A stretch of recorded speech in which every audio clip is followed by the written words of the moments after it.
नर्मदे हर दोस्तों, आपका स्वागत है नर्मदांचल शिवलिंग सेंटर में। आज मैं आया हूं नर्मदा नदी के उस स्थान पर जहां से नर्मदेश्वर शिवलिंग प्राप्त होता है। इधर आप देख सकते हो, ये वही स्थान है नर्मदा नदी का जहां से नर्मदेश्वर शिवलिंग प्राप्त होता है।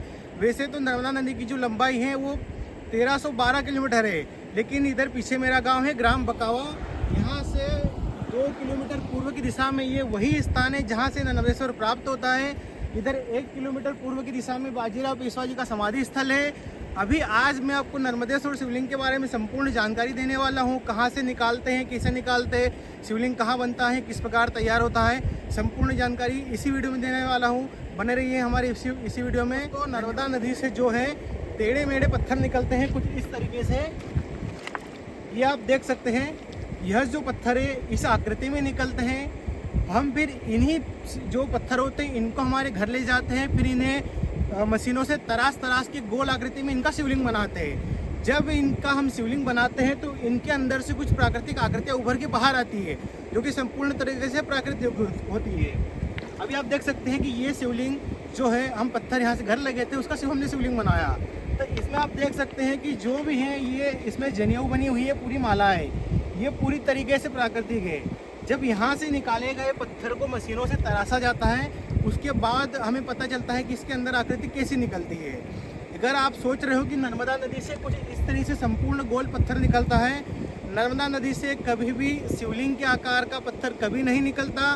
कुछ टेढ़े मेढ़े पत्थर निकलते हैं इस तरीके से, फिर इनको हम घर ले जाते हैं, उनको मशीनों से तराशते हैं, लेकिन उनमें जो भी आकृतियाँ बन के बाहर आती है, उभर के बाहर आती है, वो पूरी तरीके से प्राकृतिक होती है।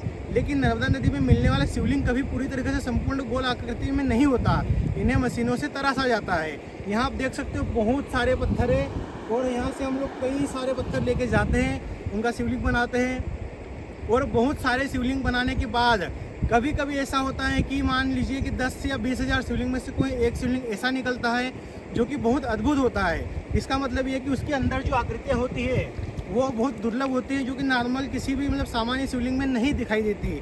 जैसे कि आप ये देख सकते हो कि यह जो शिवलिंग है इसमें सफ़ेद कलर की जनेऊ बनी हुई है। यह जनेऊ पूरी तरीके से प्राकृतिक है। जब इनको बनाया गया था, जब हम तराश रहे थे, हमें तब भी नहीं पता था कि इनके अंदर जनेऊ है, लेकिन तराशने के बाद ये जो आकृति है ये अपने आप उभर के बाहर आती है। इसी तरीके से एक शिवलिंग और है, आप देख सकते हैं, इसमें भी बहुत सारी जनेऊ है जो उभर के बाहर आई है। और अभी जब भी हम लोग ये वीडियो शूट कर रहे थे, हमें एक शिवलिंग मिला जो कि पूर्ण तरीके से प्राकृतिक है। कुछ ऐसे होते हैं। अभी ये शिवलिंग है तो इसमें है नर्मदेश्वर नाम इनका, क्योंकि जो तराशा गया हो या ना तराशा गया हो उन्हें नर्मदेश्वर ही कहते हैं। लेकिन इन पे जो ये आकृति हैं ये पूर्ण तरीके से प्राकृतिक है, और ये शिवलिंग भी प्राकृतिक है, यानी कि ये बिना तराशा गया स्वयंभू नर्मदेश्वर शिवलिंग है। अर्थात इनमें हमारी तरफ से कोई भी हस्तक्षेप नहीं किया गया है। ये शिवलिंग ऐसा का ऐसा ही नर्मदा नदी से प्राप्त हुआ है। थोड़ा टेढ़ा मेढ़ा है, लेकिन इनमें जो आकृति है वो बहुत ही दुर्लभ है। ये जो आकृति है ये सामान्यतः जो शिवलिंग हम अगर जो देखते हैं नर्मदा नदी के किनारे, उनमें नहीं पाई जाती है। ये थोड़ी दुर्लभ प्रकार की होती है।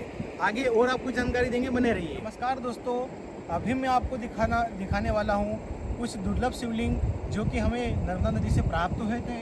जिनमें पहला शिवलिंग है यह ओम वाला प्राकृतिक शिवलिंग।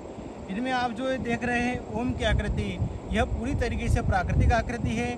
और यह जो शिवलिंग ओम वाला है ये बहुत सबसे ज़्यादा, अगर कोई रेयर शिवलिंग है या सबसे ज़्यादा कोई यूनिक शिवलिंग है नर्मदेश्वर में, तो यह ओम वाला शिवलिंग है। क्योंकि ओम जिस पत्थर पर प्राकृतिक तरीके से बना हो वह बहुत ही मुश्किल से मिलता है। मान के चलो कि 4 से 5 साल में कोई बिरला ही एक आधा मिलता होगा।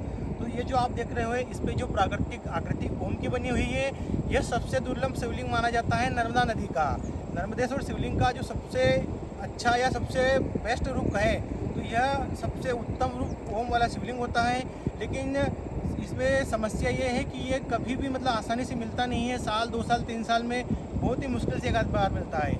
इसके बाद में हमारे पास एक और शिवलिंग है जिनमें आप देख सकते हैं कि यह जो आँख बनी हुई है, यह नेत्र बना हुआ है, यह पूरी तरीके से प्राकृतिक नेत्र है।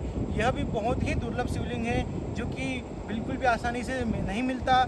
जब यहाँ से हम बहुत सारे पत्थर निकाल के ले जाते हैं, उनका शिवलिंग बनाते हैं, तो कुछ मान के चले कि 2 से 3 साल में कोई एक आधा ऐसा शिवलिंग मिलता है जिनमें इस प्रकार की जो आँख बनी हुई हो या फिर या कहें कि ओम बना हुआ हो, ऐसा इस प्रकार का प्राकृतिक दुर्लभ शिवलिंग हमें मिलता है। नमस्कार। तो नर्मदेश्वर शिवलिंग के बारे में जो सबसे पहला प्रश्न होता है वो ये होता है कि नर्मदेश्वर शिवलिंग कितना बड़ा घर में रखना चाहिए। दोस्तों मैं आपको बता दूं कि जो नर्मदेश्वर का सबसे छोटा साइज होता है वो 2 इंच का होता है, अंगूठे के आकार का। आप देख सकते हो कि यह जो 2 इंच का नर्मदेश्वर शिवलिंग है यह सबसे छोटा साइज है। इससे छोटा शिवलिंग नहीं बनता। ये 2 इंच का है जो कि अंगूठे के आकार का है। नर्मदेश्वर शिवलिंग आप घर में 2 इंच से लगा के 6 इंच तक का रख सकते हो, यानी कि अपने अंगूठे के आकार से लगा के हथेली के आकार जितना। दूसरी बात, जितना भी बड़ा शिवलिंग रहेगा, नर्मदेश्वर शिवलिंग का एक नियम है कि जितना भी बड़ा शिवलिंग हो उससे दोगुने आकार की जलधारी होनी चाहिए। यानी कि ये 2 इंच लंबा शिवलिंग है इस तरीके से, तो जलाधारी जो है 4 इंच लंबी होनी चाहिए। शिवलिंग 2 इंच अगर ऊंचा है तो जलाधारी 4 इंच ही लंबी होनी चाहिए। तो इस हिसाब से ये 2 इंच का शिवलिंग, इसके लिए 4 इंच की जलाधारी है। और जो यह जलाधारी है इसमें 2 प्रकार होते हैं। ये जो शेप है इस शेप को बोलते हैं डमरू वाली जलाधारी। इसके बाद में एक जलाधारी होती है, इनको बोलते हैं प्लेट वाली जलाधारी। तो इस तरीके से 2 प्रकार होते हैं जलाधारियों के। अब बात करें शिवलिंग की तो दोस्तों नर्मदेश्वर शिवलिंग के कई प्रकार होते हैं, जिनमें कि कालाग्नि, पीताम्बर, अर्धनारीश्वर, जनेऊधारी, स्वयंभू, महाकाल, इस तरीके से होते हैं प्रकार। इनमें ऐसा रहता है कि जिस भी शिवलिंग में जिस भी प्रकार की आकृति या कलर होता है उस आकृति या कलर के हिसाब से उस शिवलिंग का नाम होता है। जैसे कि यह जो शिवलिंग है मैं आपको दिखाता हूँ कि यह जनेऊधारी शिवलिंग है, क्योंकि इसमें बहुत सारी मालाएं बनी हुई है, जनेऊ बनी हुई है, तो इस हिसाब से यह जनेऊधारी शिवलिंग है। तो आप देख सकते हैं आप 2 इंच से लगा के 6 इंच तक रख सकते हैं। इसके बाद में आप यह जो शिवलिंग था ये 2 इंच का है। अभी मैं आपको 3 इंच का शिवलिंग दिखाता हूँ। ये आप देखिए यह 3 इंच का माला वाला शिवलिंग है, जनेऊधारी शिवलिंग है। यह पूरा सफ़ेद शिवलिंग है जिसमें कि लाल कलर की जनेऊ बनी हुई है। इस शिवलिंग के लिए जो जलाधारी होती है वह 6 इंच की होती है। यानी कि 3 इंच का शिवलिंग है तो जलाधारी 6 इंच की होनी चाहिए। इस तरीके से आप देख सकते हैं कि यह 3 इंच के शिवलिंग के लिए 6 इंच की जलाधारी। और आपको साइज समझने में आसानी हो रही होगी क्योंकि अभी मेरे हाथ में है, देखो ये 6 इंच की जलाधारी इस तरीके से होती है। ये 3 इंच का शिवलिंग इतना बड़ा होता है। तो इस तरीके से आप 6 इंच तक का शिवलिंग रख सकते हो, यानी कि 6 इंच की जलाधारी, 6 इंच का शिवलिंग रहेगा तो उसके लिए 6 इंच की जलाधारी लंबी रहेगी इस तरीके से। अभी जलाधारी में भी 2 प्रकार होते हैं। यह जो देख रहे हो ये जलाधारी काले कलर की है और काला कलर कभी भी नर्मदा जी से नहीं निकलता। दोस्तों मैं आपको एक बात बताना भूल गया नर्मदेश्वर शिवलिंग के बारे में, यह कि माँ नर्मदा से कभी भी पूरी तरीके से सफ़ेद या पूरी तरीके से काला पत्थर नहीं निकलता। यह जो पत्थर है यह हमारे गांव से कुछ दूरी पर खदानें हैं, वहाँ का पत्थर है। नर्मदा नदी का जो पत्थर होता है वह इस तरीके का होता है। यह जो पत्थर है माँ नर्मदा के पत्थर से बनाई गई जलाधारी है और यह जो जलाधारी है यह भी माँ नर्मदा के पत्थर से बनाई गई है। क्योंकि काले कलर की जो जलाधारी होती है वो कभी भी नर्मदेश्वर नहीं होती। लेकिन चूँकि मान्यता अभी शिवलिंग है तो जलाधारी के बारे में विशेष उतना कोई महत्व रहता नहीं है जलाधारी का। क्योंकि क्या रहता है कि कुछ लोग जलाधारी चांदी की भी बनवाते हैं, कुछ लोग सोने की भी बनवाते हैं, कुछ लोग लकड़ी पे भी रखते हैं, बहुत सारे लोगों के घर में पीतल की भी है। तो उस हिसाब से जलाधारी में नर्मदेश्वर ही होना चाहिए, यह बात ज़रूरी नहीं है। हाँ, लेकिन घर पे जो शिवलिंग हो नर्मदेश्वरी होना चाहिए, यह ज़रूरी बात है। तो अभी अगला सवाल यह आता है कि घर के लिए सबसे बेस्ट शिवलिंग कौन सा रहता है। तो दोस्तों मैं आपको बता दूं कि जो नर्मदेश्वर शिवलिंग में कई सारे प्रकार होते हैं और अभी मैंने आपको कुछ दुर्लभ शिवलिंग भी दिखाए जैसे जनेऊधारी और ओम वाला, नेत्र वाला।